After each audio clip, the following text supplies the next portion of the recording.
अंडा मसाला तर तुम्ही कित्येकदा बनवला असेल, पण या पद्धतीने एकदा नक्कीच ट्राय करून बघा. अगदी भन्नाट चव लागते.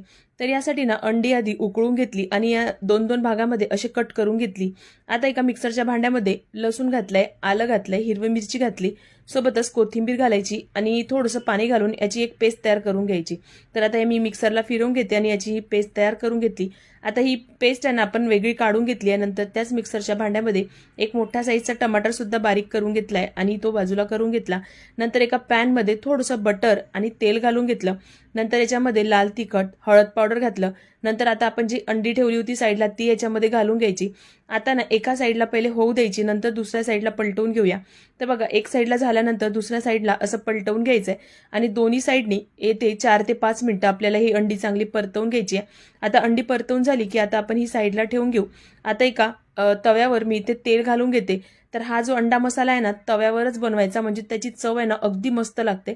तर बघा तेल गरम झाल्यानंतर जिरं घालून घेतलं आणि इथे 3 मोठ्या साईजचे कांदे इथे बारीक करून घातलेले आहे. आता कांदे लवकर सॉफ्ट झाले पाहिजे याच्यासाठी ना आधीच मीठ घालून घेतलंय. मीठ घातल्यानंतर कांदा चांगला परतून घेतला. याच्यामध्ये आपण जे हिरवं वाटण तयार केलं होतं ते घालून घ्यायचं. आता हे वाटण आहे ना चांगलं आपल्याला ड्राय होईपर्यंत परतून घ्यायचंय. आता याच्यामध्ये काही सुखे मसाले घालायचे आहेत. तर इथे लाल तिखट घालायचंय, हळद पावडर, धने जिरे पावडर, गरम मसाला घालून घेऊया. आणि आता इथे मी मीठ घातलेलं नाहीये कारण मीठ आपण आधीच घातलं होतं. जर तुम्हाला कमी वाटत असेल तर तुम्ही इथे परत घालू शकता. आता ही सुखे मसाले चांगले परतून घेतले. नंतर याच्यामध्ये जे आपण टमाटरची प्युरी बनवली होती ना ते घालून घ्यायची. आता हे सुद्धा आपल्याला चांगलं असं परतून घ्यायचंय. आता याच्यावर थोडीशी कसुरी मेथी घालून घेऊया. परत याला चांगलं असं मिक्स करून घ्यायचं. आता बघा हा मसाला आहे ना थोडा आपल्याला असा ड्राय वाटत आहे, तर आपण याच्यामध्ये थोडंसं आता पाणी घालून घेऊया.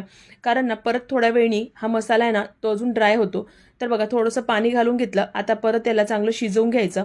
तर असं उकळायला लागलं की याच्यामध्ये ना आपण जे अंडे ठेवले होते साईडला ते घालून घ्यायचे.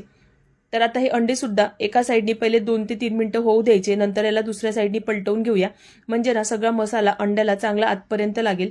तर बघा या पद्धतीने करून घ्यायचं. तर मस्त असा चमचमीत आपला हा तवा अंडा मसाला तयार होतो. एकदा माझ्या पद्धतीने नक्कीच ट्राय करून बघा. तर तुम्ही इथे पराठ्यासोबत चपातीसोबत हा अंडा मसाला खाऊ शकता. तर दिसायला बघा किती मस्त झालेला आहे. रंग सुद्धा एकदम भारी आलेला आहे. वरून मस्त बारीक चिरलेली कोथिंबीर घालून घ्यायची.